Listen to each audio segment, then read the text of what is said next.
Welcome to Midlife Matters. I'm Marie, and each week I'm joined by my friends Julie and Mindy to talk about all the topics keeping women in the middle years up at night. Today we're talking about the Christmas season. Join us as we share traditions, funny stories, ways we prepare, tips for hosting, and more. Let's get started. Today we're talking about moving into the Christmas season. We just got done with Thanksgiving last week, and now we are moving into Christmas. They are so close together. We want to share some traditions, funny stories, ways we prepare, tips for hosting. So we did something similar to this in preparation for Thanksgiving a few weeks ago, and now it's time for Christmas. And so what we did was we took a list of questions that Julie had gotten at church, just I think at a women's gathering, and we just kind of picked the ones that appealed to us. So that's what we're going to do today. So I'm looking forward to hearing what questions you guys picked. Were you looking forward to redoing this for a new holiday? I was just like, this is all like one holiday almost. So a few things are different, but I feel like Thanksgiving and Christmas is just the holiday. Yes, that's true, especially this year. Yeah. So there are things that like we didn't get to on Thanksgiving. So we're going to put those in the Christmas category. Okay. But yeah, I'm thankful we're talking about this. My brain needs to focus in. Like I really need to lock in because I'm a lot slower this year in preparing.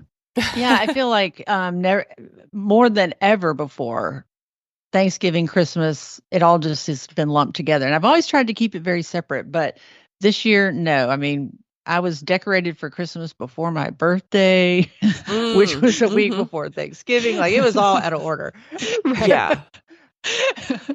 I know, us too, Julie. I think all of Christmas went up in October for us. Wow. So when it hit December 1st, I was like, oh, I mean, I feel like it's been up for a long time already. All right. Well, what was the first question that caught your eye, Mindy? I did think about the first question, which says, do you have any holiday traditions that have been enjoyed by your family?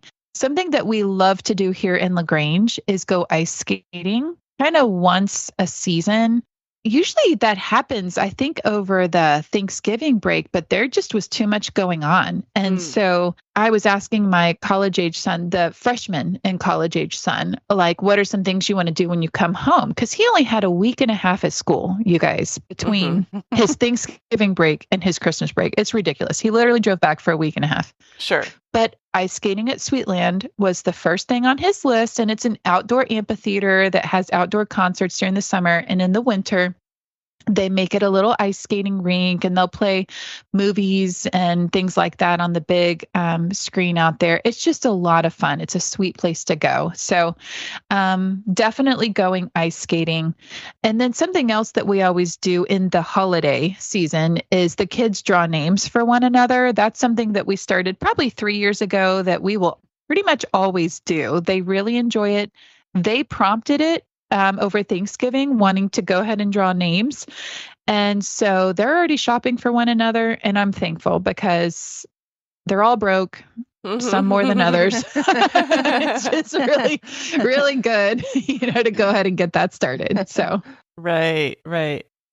Yeah. I also am looking forward to I was thinking about I'm happy that I had certain Christmas traditions when my kids were little, like cookie decorating and going out and looking at Christmas lights in their pajamas and sibling gifts. And my twins used to have this thing called Fa La La La Fun that they made up where they would pick out a Christmas craft that we'd all have to do and songs. And I'm glad that we had those traditions. And I look back on them with really fond memories. But I'm also noticing in midlife that all those traditions that I just listed off are not something that we really do. They're not going to put their Christmas pajamas on anymore and go look at lights. And my twins are not interested in putting on Fa La La La Fun. And so I definitely think that Christmas traditions change as time goes on. And if the kids aren't interested in doing it anymore, it's I'm not necessarily interested in doing it anymore. I'm really just not interested in making 130 Christmas cookies and decorating them. I mean, I'm so glad that we did it and I love looking at videos of it, but I can't say that I'm dying to do it. So I feel like I am looking forward to maybe new Christmas traditions. There's a Christmas goes on in this neighborhood, and last year I took my granddaughter, and this year I'll take both my granddaughters because the younger one's older now. And I'm looking forward to that tradition. And like tonight, I'm going over to my daughter's and I am bringing gingerbread houses and we're going to decorate them. But that's not the same as cookie decorating. So like I'm changing it a little bit and I'm enjoying the fact that Christmas traditions can change, but it's still Christmassy. Oh. Yeah, I feel like as your kids get older, you can kind of just do what you want. Whereas in those early years, there was this pressure to, are we doing this again? Are we doing this again? And whether you wanted to or not, you kind of did, you know? And now we're just free to say, nah, let's don't do that. Or, you know, so some new ones, like we used to go and do the whole pajamas, looking at Christmas lights. And then, you know, we let that go for a little while. Well, now we enjoy going on the golf cart and getting blankets and hot chocolate and doing that. So it's a little different than it used to be. Or now, not so much cookie decorating, but, you know, those little gingerbread houses that come prepackaged. We did that with Ezra when he was here, you know, like real simple, like nothing complicated. And so those are still sitting in my windowsill. Yeah. You know, so we've done that probably 2 years now. So I guess I could call that a tradition with him. Yeah, you can. Yeah. I really feel like that kind of keeps Christmas fresh in midlife too. When you add in some things like Julie, I really enjoyed going around the golf cart with the lights and then we all went out to dinner. And so like, I feel like that might be something we need to do again. I know. So yeah, like you can make, yes, Mindy, we want, come for that night. But yeah, you have the freedom to create new traditions and it can be a fun and exciting time depending on how you look at it. Right. I know something that I've appreciated in midlife is maybe I was the generator of all of the activity when the kids were little, but I appreciate now that they are old enough that they generate what is important to them. Yeah. And so we will have a family conversation about, okay, like when's everyone going to be here? What's important to you? And for me, I get to just have fun. Like it is so much more restful. Even our Christmas day, the way that operates is we all kind of get up at a reasonable time. We're not getting up super early. And I will make a big breakfast. It's a lot of fun. Everyone's kind of coming in. And then we all have a big breakfast together. And then we go start to kind of open gifts. And we each take turns. And it's an intentional process. There's not as many gifts like...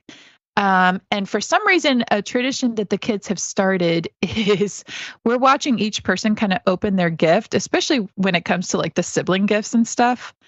And then we all clap. They all start clapping. Like there's a lot of clapping. I know this sounds ridiculous, but it is so funny. Yeah. You know, and so they'll open up like a pair of socks and everyone starts clapping and hooting and hollering. And it's just ridiculously fun. And so it's just restful in a way. So it can be more fun. Like there's not things we have to do and it doesn't feel stressful.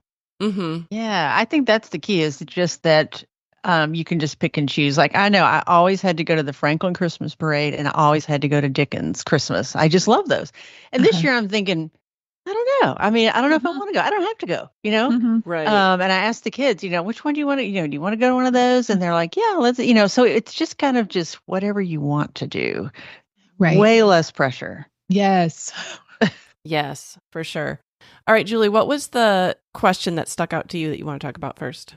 The first one was, do you have any special memories about what your mother or father did to celebrate the holidays? And I had not thought about this in a long time, but my mom always had a Christmas open house in our neighborhood. And I remember that she cooked all this food and she had her special recipes. And this was probably back when the sausage cheese balls probably Reign first were breaking supreme. it. Yes, this was, you know, this was 1970 something, you know. And so that was a new recipe. And I remember like a week or two before, she was in the kitchen making, you know, triple, quadruple batches and freezing them, putting them in the freezer. And then she made this other thing called an olive cheese ball, which I've never had again, but it's a little, you know, green olive in the center of this cheesy bread and it bakes like a sausage ball. They're so good. And she would just do all this cooking. I remember she would dress up, you know, like maybe a long skirt and there was music on and all the neighbors came. Nice. And I just love that. It really reminds me of, I'm sure this is a more beautiful memory than maybe it even was. But like that Christmas with the Cranks meal that they have when their daughter comes home and all of Yes. it. That's kind of how I picture it now. But she was just really good about that. Like in the summer, she hosted a block party. And I don't know, there's just something cool about getting together with your neighbors. Our neighbors those were my closest friends back then. The people I lived next door to and went to school with. And, so it was fun. So that's just a really neat memory. She was just good at hospitality and opening our home. And I think that's what inspired me to do the same throughout the year. Yeah. I love thinking back on childhood Christmases. It's nice to see like what you incorporated in your own family and what maybe didn't make it, but still they are such nostalgic, One of my fondest memories came out of the fact that we had 4 kids in 5 years, and there was always a lot of fighting. I'm sure we were home on Christmas break, driving my mother absolutely insane. And we were going to be opening gifts. We were allowed to open, I think, like grandparent gifts and sibling gifts on Christmas Eve. So we were going to be opening them that night. And I'm sure we were acting up terrible. And my mom said, okay, we're going to make a chart, and whoever is the best gets to open their gift first. And so then we were all trying to outdo each other, trying to be really good that day. And it still sticks on my mind. She had a list on the refrigerator and your name kept moving up or down the scale. And like, I still remember, I think we only ever did that one Christmas Eve, but the actual like be good part. And I still remember it to this day as like a fun memory. Were you at the top? This is terrible about my personality. I'm sure I probably was really good for that. But then I also like to kind of wait to experience everything. So then I didn't necessarily want to be the first because then mine's all over. Yeah. So it's like you want to be really good and get it, but then you don't want to just open your gift and then it's over. So I don't remember exactly where I landed. Marie was very strategic in how she played that game. Listen, I think I want to do that this year. Who's going to be the best? One thing that I remember, a really special thing about my family, is that my dad was military and we were always moving around. My mom was like the queen of making each Christmas special. And it was always in a different place, a different house. Could have been military housing. It could have been a rental. And so we were pretty much always traveling for hours from wherever we lived to go to some family's house. But since we weren't at home on Christmas, she still, though, made it a priority for us to feel like our home was Christmassy. And there was one year we couldn't go buy a real tree. And so she was very crafty, and she did a construction paper Christmas tree and stapled it to the wall. Like, it actually was so cute. It brought us so much joy, but that construction Christmas tree on the wall, like from ceiling to floor, like she went all out. And that was a really cool Christmas tree that she made do, and she made it special for us. That's really cool. Do you still remember that? I do. The construction paper, stapled to the wall. I have a similar memory of my parents. I think we moved maybe that summer or something. Mindy, I'm sure you can relate. And when they went to get out the Christmas ornaments, I think they must have gotten thrown away or they weren't there. There were no ornaments. We had a tree up and there were no ornaments.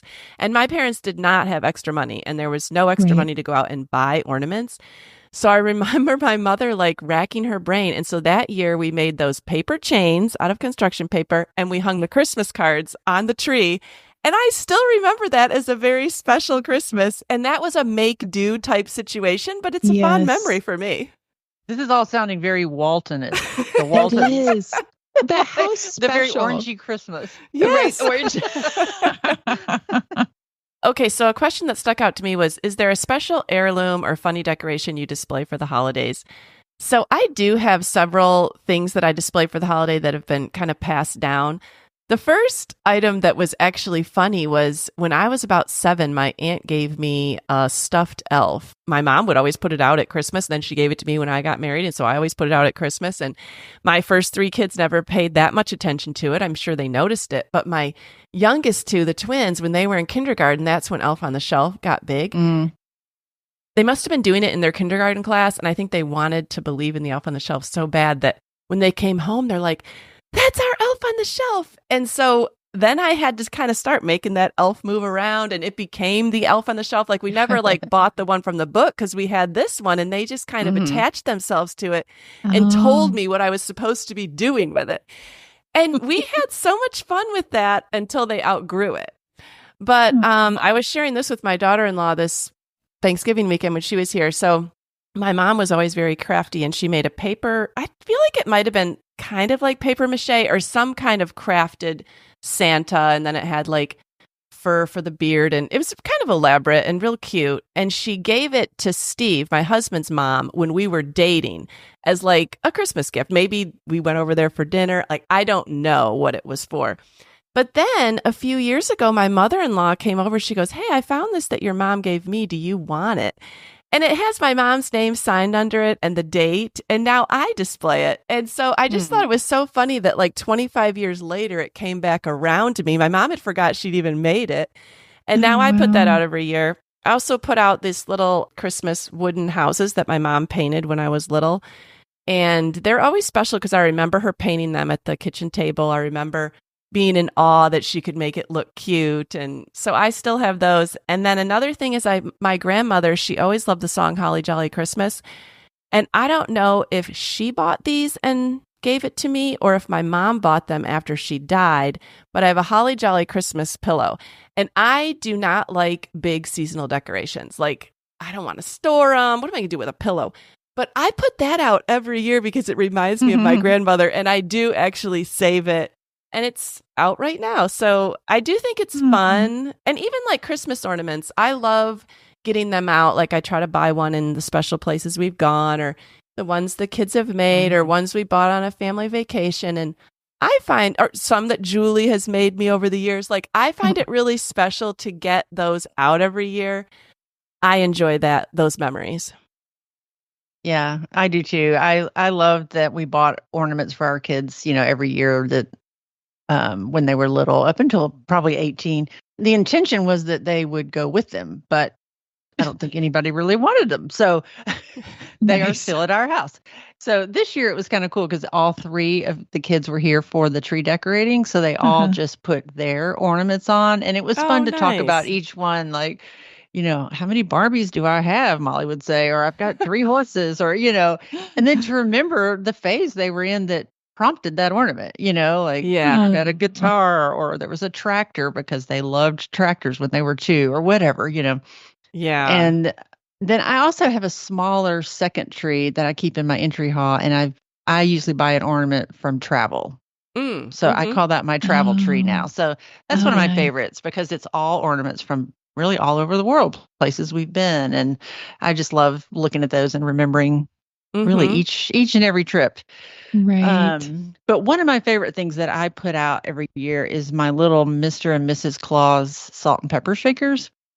They were my grandmother's, and I've looked them up to see like maybe, who made them and what they're worth or anything. And they're called Napco was the company, and it was a company that I think they're from Japan. Like it was a mid-century thing. So they're not very old, like they're 1950s, But as long as I can remember, she had them on her table on Christmas Day. She always had a red tablecloth and these little salt and pepper shakers. And when she started to get towards the end of her life, every time I was over there or any of the grandkids, she would say, now you tell me if there's anything you want, and I'm going to put your name on the bottom. I mean, every visit she was asking us, what do you want? What do you want?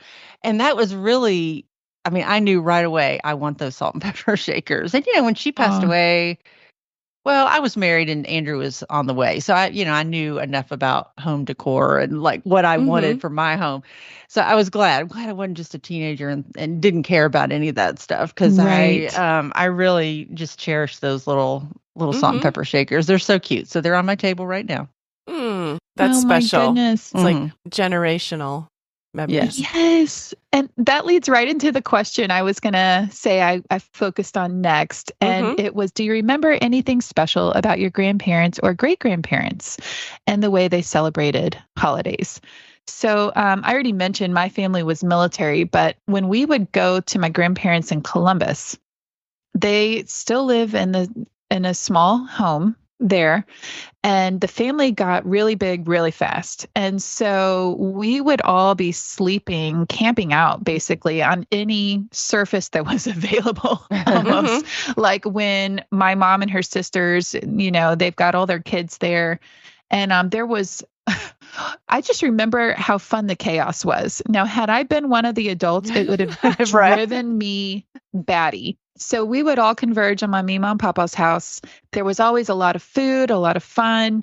And so one Christmas in particular, my cousin Susan and I were sleeping near the Christmas tree that was the only open space. That's a great place to sleep when you're a kid, though. Right? There's presents like over the whole room. There's that many. Well, we got it in our heads that we were going to hide everyone's gifts but ours. Oh my God. And so in the middle of the night, we find places and we're stuffing, bathtubs under the couches and things like that, sneaking around the little home and hiding everyone's gifts. Well, we were just so proud of ourselves, laughing so hard. So then we get through breakfast and it's time to open the gifts and they're like, oh, okay, well, Mindy and Susan can pass out the gifts this year. And so we go to get the gifts and we realize they're all back. And then we realize we've passed them all out and there's none for us. No way! We had left notes on the Christmas tree saying everybody else was bad, so they didn't get anything. And so then we look and somebody else had written a note basically saying, haha, guess who's been bad? That's too funny. And so they made us pass out everyone else's gifts and we didn't have any and they made us wait till the very end. It was so fun.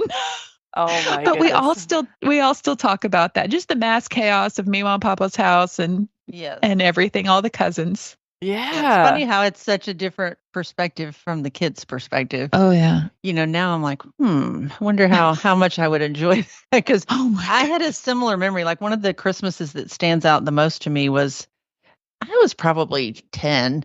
And we always spent Christmas at our house, but for some reason we were in Kentucky visiting my mom's family, and she's from a very large family and a very, very small town. So we went to church, Christmas Eve service, and half the church is my cousins that I don't even know.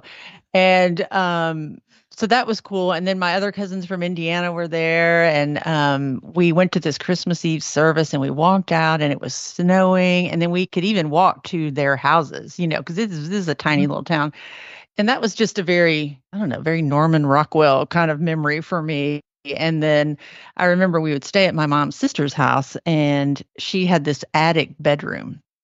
And it was just twin beds all down the walls, just for all of the kids.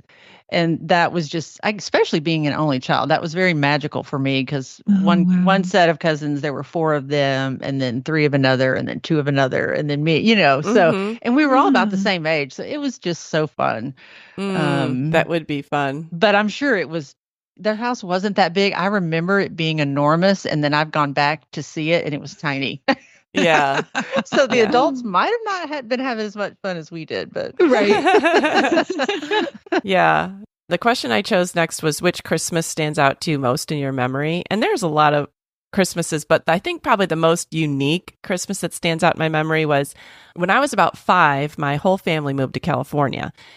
And my mom's parents followed her out there and also moved. But then 2 years later, my dad moved us all back to New York State and my mom's parents stayed in California. So now we were separated by so many miles. And I was in about 3rd grade and my mom decided to take a Greyhound bus by herself across country with 4 kids. And it's continual. Like you don't ever sleep in a hotel. You are awake and on the bus. I think it was 3 days, 2 nights, but it could have been, when I think about the distance, it could have been 4 days, 3 nights. I remember when my mom got off the bus, my grandmother was like, oh my goodness, she looked like a skeleton. She looked like she'd lost 10 pounds just on the trip out there. And it was a big undertaking. My mom took us out of school for a month. So that made it really stick out in my mind because we probably had 2 weeks vacation. Then she probably took another 2. But in my mind, we're out of school for a month. We're traveling across country. We're up like, I've never been up this long. Like, yeah, you're sleeping in a bus seat, and then you're seeing the Greyhound bus stations at night, like all the interesting characters. Like, I just remember that whole trip really sticks out in my mind. My dad just putting us on the bus. My mom had a brown paper bag of food for us, and I think maybe $10 or $20 to get out there. This was just like an epic trip. So we finally make it to California. No wonder my grandmother was like, oh my goodness, these people. So we had a great time for a month out there.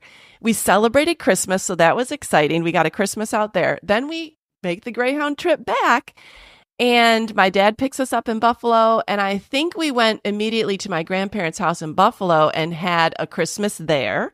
So that was my second Christmas that year. And then when we got home, we had our parents' gifts to open. So that was like another Christmas. So that year I had 3 Christmases spread out over a month. It was, it stands out as a really big year in my mind. It's an epic Christmas. Oh my goodness.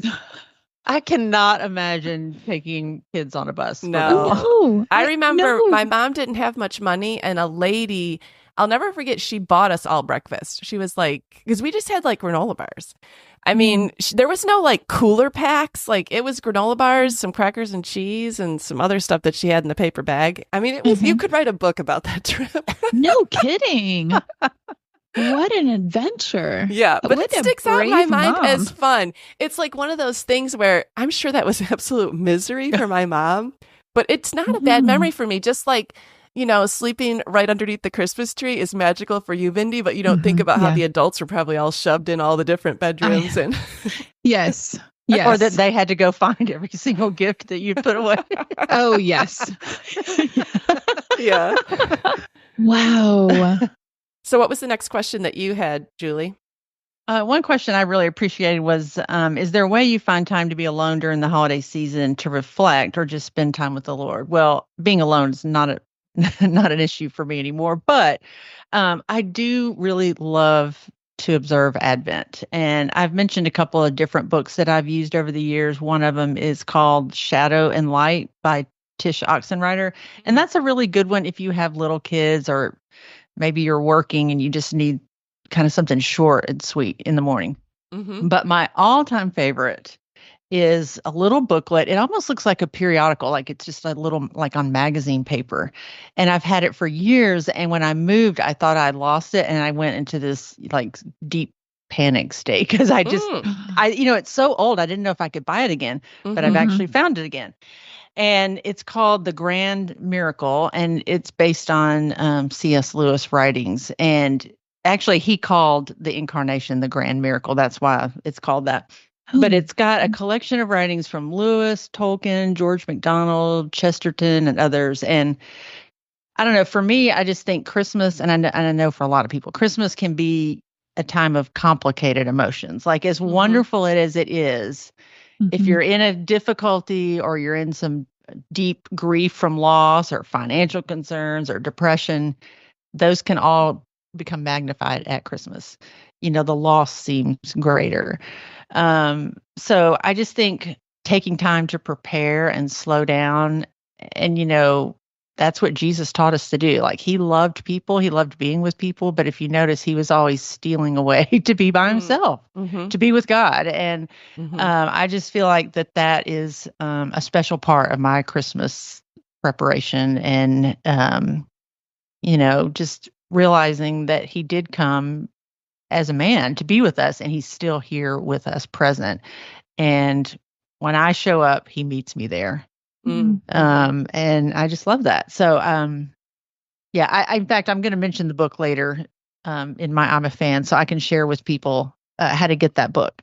Because it's like, I think it's like $3. It's really cheap. Thank you, because I was already writing down the title of it. So I'm excited to explore that. All right. What was your next question, Mindy? My next question was there ever a year that you broke with tradition and celebrated a holiday in a different way? Traveled, spent with different people, did something completely unexpected? And I know I've already mentioned that we don't have a lot of like long-standing traditions. However, there was one year that we did something even wilder. So our first Christmas in Pennsylvania, we knew we were going to be so far away from all of our family that we thought, let's do something different and fun. And how about we travel? And so we were at that point in time living in a 3-bed, 2-bath townhome before we bought our house there. And so we decided we would go on our first family cruise. And it left, I think, 2 days after Christmas. And then we were on the cruise ship through New Year's.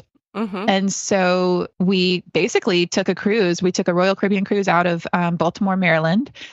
And we had a blast. It was so fun to just do something completely different and get on a cruise ship. Mm-hmm. Like we were like, we know we're going to feel lonely. We're in a different state. We're in a different part of the country, and let's go someplace warm. And so that was a really fun Christmas. We certainly missed our family, like our extended family, but to go someplace warm and have that experience, the 6 of us that year really was special. It was the right time to do it. And we just had so much fun.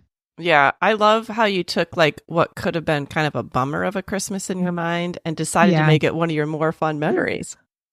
Yeah, because when you can't keep the traditions you want to keep, then you have to find a new one. You have to make it radically different, Right. Mm-hmm. One of the questions that I liked was, I feel like Christmas is really fun, but I also really love the week between Christmas and New Year's. Like, that's one of my favorite weeks because it's kind of like the pressure is off, and yet you still have another holiday to look forward to, New Year's. And so it says, what New Year's Eve stands out most in your memory? And one year, I think my daughter was a freshman in college, or she could have been a sophomore. I can't remember which. We took all our kids to New York City the week between Christmas and New Year's. And we just had a wonderful time ice skating in Central Park. New York City's all decorated for Christmas. There's just a plethora of things. Rockefeller Center, you can see a show. I mean, you can shop. It's just really cool just to be there at that time. And we didn't do the New Year's Eve ball drop. We thought about it. We even went down there on that day, but you have to stand in those stanchions. And you can't go to the bathroom and you can't leave. So people, sometimes I've heard that they wear diapers and things because the police are lined up. Once you get in line, if you leave, then you're done. So we didn't do that, but our hotel was in Times Square. And so we did get to see it like from the rooftop bar area. And it was just a really cool memory. I'm so glad that we have that memory as a family. Now, when I see New York City at Christmas time on TV or in a movie, I can picture us there. Can picture us ice skating. Like, those are fun memories, and I'm glad that we have it. And it's probably not something that we'll ever do again, but I get to treasure the memory of it. But on a more nostalgic note are all the New Year's Eves that we spent with John and Julie. John was a big gatherer of people. And so he would be like, who wants to go out to dinner at Cheesecake Factory? Well, Cheesecake Factory, you can't make a reservation. So Steve and John would go down and like start waiting at like 5.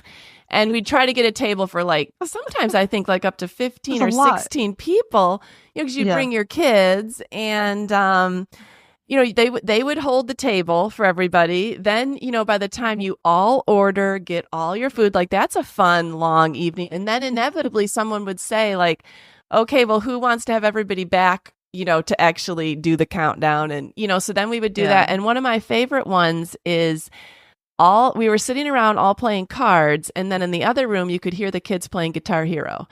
And you remember all those fun songs, and like that was really when Guitar Hero was super popular on the PlayStation, and you could hear them. And I just remember that as a very fun. We have multiple traditional New Year's Eve memories with the Kings, and I know my kids still remember those too. Okay, I've probably never told you this, Marie, but every time David hears this one song just on the radio, he thinks of you. Oh, which one is it? It's a Guns N' Roses song, Sweet Child of Mine. He goes, I can still see Miss Marie playing this on Rock. Yeah, because even the adults would join in on Guitar Hero. Yeah. That's so fun. Yeah. So I think that those New Year's Eve memories are really fun. New Year's Eve, I can honestly say, has not been as much fun since my kids started doing their own thing on New Year's Eve. Like I liked New Year's Eve best when we found stuff to do as a family, like got together with other families, or we went on vacation or whatever. Like New Year's Eve, just as your adult, I haven't really gone into like a good routine. We've tried a few different things. And a lot of times if your kids aren't there as an adult, you're kind of like, do I even want to stay up till midnight? Like you do a lot of this stuff for the kids. Yeah. Yeah. Right. Yeah, Right. some of my favorite New Year's Eve, I mean, I loved those. We've done different traditions for different seasons of life. And when we were first married, we got together with these 2 or 3 other couples and we would all dress up and we went to each other's houses and cooked a really fancy meal. And that was kind of fun because we didn't have a lot of money to go out, but we did, a nice dinner at home, like fine china, nice food and all that. And then as kids came along, we thought, well, we should probably incorporate them. So there were, between the 3 couples, there were 9 kids. And so we did that for years. And one of the things that I remember that just stood out in my mind was this one other couple, they would let their kids stay up all night. So of course we had to let ours stay up all night. And then and I just didn't grow up doing that. Like New Year's Eve wasn't, I don't know, it just wasn't that big a deal. And I certainly never stayed up all night. So that for years, the 6 adults and the 9 kids were up all night long. And it was playing Guitar Hero and eating again and watching movies and watching TV. And we always watched the countdown and, toasted with our sparkling apple cider and made a special dessert. And, it was just, and that truly was mass chaos. But I was prepared in my mind for it to be that way. The house was a wreck. Food was everywhere and people were sleeping everywhere, but it was fun. But I would say my favorite New Year's Eve memory was really just when we were on the cruise ship. Now, the boys all opted to go to sleep because typically that's the Silmans. Like, we're not really big on staying awake. Like, New Year's Eve is the whole point is to stay up. And I'm like, that really doesn't sound enjoyable to me. But when you're on a cruise ship and they're going to have a big deck party and they're going to have a balloon drop, we were there. It was Bryce and I and Abby, the 3 of us, New Year's together, dancing, like the balloons dropped at midnight. And it was so fun. And honestly, I think that's about the only way I would want to stay awake until midnight. Otherwise, I'm so happy to go to bed. It just brings me joy. Okay, well, no one has really picked a question about food. And we all know there's a ton of cooking at this time of year. So what about the food and Christmas sticks out in your mind? Well, when I mentioned that my mom hosted that open house, one of her signature dishes, and I've mentioned this before, was her curried fruit dish.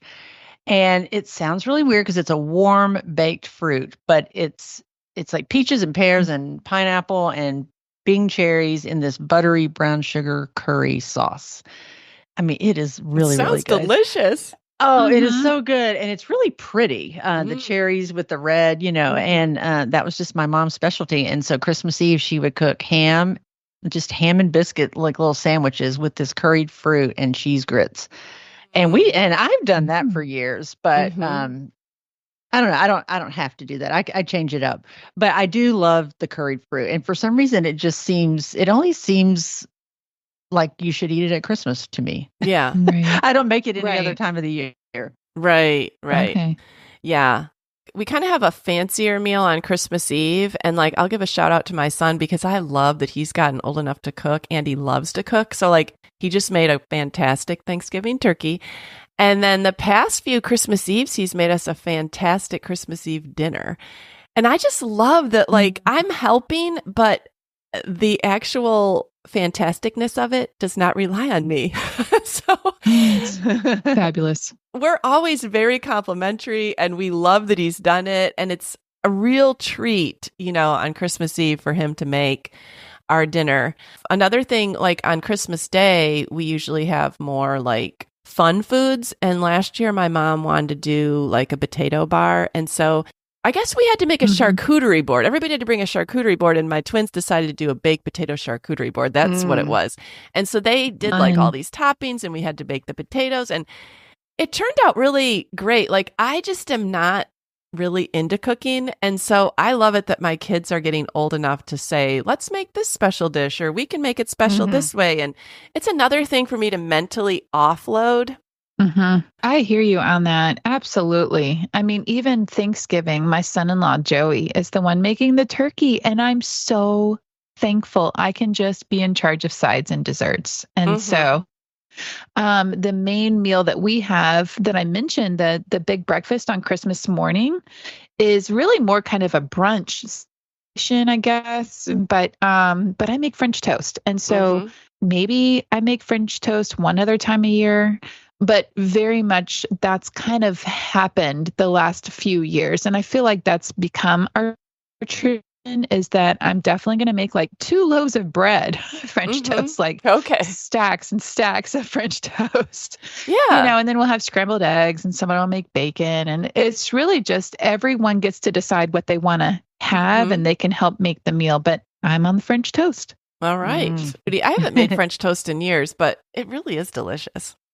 Oh, it smells so good too. I do love it. Oh, the whole house smells so good. Yeah. Because I put vanilla in mine. So vanilla and cinnamon. And you put like powdered sugar on it and stuff. That's yummy. You could have all the, powdered sugar, maple syrup. Yeah. That sounds good. I mean, French toast, I could see how that'd be a Christmas morning tradition. I'm so lucky my kids prefer Pillsbury cinnamon rolls. Oh, that's great, Julie. That's great. So I know they would love the French toast, but I'm not going to expose them to it. I'm just going to let them think that this is still the best. That's right.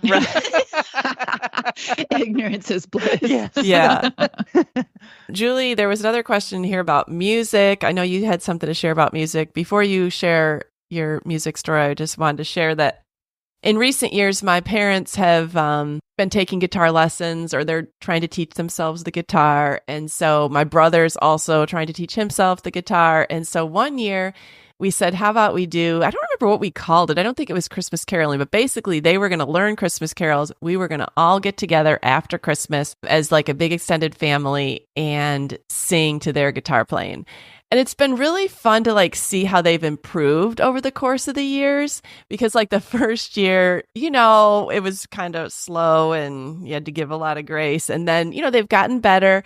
And I remember in particular one year we were all like 20 or more people all gathered on the back porch. It was warm that Christmas week or something. So we were all on the back porch outside under the lights, and they were playing the guitars, and that was really fun. And so, yeah, I do love that we have those memories. My sister-in-law and my brother, they go with my parents to Hilton Head every year for Thanksgiving. And the first year I ever asked them to do that, they all had their guitars down there. And when it came time for Christmas Carol night, my sister-in-law was like, oh my goodness, I've heard these songs so many times, because then they were so inspired the week of Thanksgiving that that's all they did was practice their Christmas carols for Christmas. Oh my goodness. So it's just kind of a really fun memory for us. I just enjoy that. But what was your musical memory, Julie? Well, for me, probably the most important part of Christmas feeling like Christmas, as far as ambiance is music for me. It's all about the music. So I start listening, right after Halloween, and I pretty much like all Christmas music, but I have to have my very favorites, like all the Amy Grant Christmas albums. Those are my all-time favorites. And then my parents, I can still see this record album, the Johnny Mathis Christmas album. It's him, in his skis on this mountain. And then the George Winston December album. I just have to get those in. And music is it just makes it for me. And so one of the things that a kind of a new tradition that we've started to do, and my son just asked me, hey, are we going to do that again? And I said, yes. Like, I was glad that he wanted to do it. We have started going to a midnight Christmas Eve service, and it's not at our church. Ours is right at dinner time. So it's very hard to go to. It's at 5:00. And so we have been opting for the midnight service. So it's actually at 11. But you get out at 12 and you come out to bells ringing, and it's Christmas morning. It's just a really cool experience. And we chose a church that's kind of formal. And so they have this beautiful choir that sings kind of high church. You know what I mean? Like, it's a very formal choir. And I just love that. So that is a new tradition. And the music's just gorgeous. Oh my goodness. Music, it just really brings the mood. And I love it. One of the things that was always meaningful to my mom, and I would do it for her, and I'll still do it for her, is I still have my flute that I played in high school. And she loves once a year, Mindy gets flute practice, and I will see just how much my skills have slipped. And Isn't that funny how a mom still wants to hear that, she though? loves when I pull my flute out. So I've still got the flute. I will pull it out and I will play Christmas music or hymns. I have a Baptist hymnal from a long that's time nice, ago. Mindy. And then maybe Abby or Nathaniel will play the piano. And so we kind of do this hodgepodge, like let's pull out our musical skills and talents. And then it gets really fun. And something that I was telling the kids about this year, and we started doing it, is the Christmases we would be at my Meemaws and Papa's, me and my cousins. One way we could really just kind of pick on my Meemaw again. I don't know why we were so interested in like picking on my Meemaw. It's just brought us so much joy. Mm-hmm. One things that we did is we would bark Christmas carols. Oh, And no. Bark 'em. she was so annoyed, and we just thought it was the greatest thing in the world. I don't know, like brought us so much joy. So we started doing that at Thanksgiving, and you can find this on Spotify now. Oh, You can find cats like meowing Christmas carols, Oh, or yeah. There's dogs chickens. barking Christmas carols.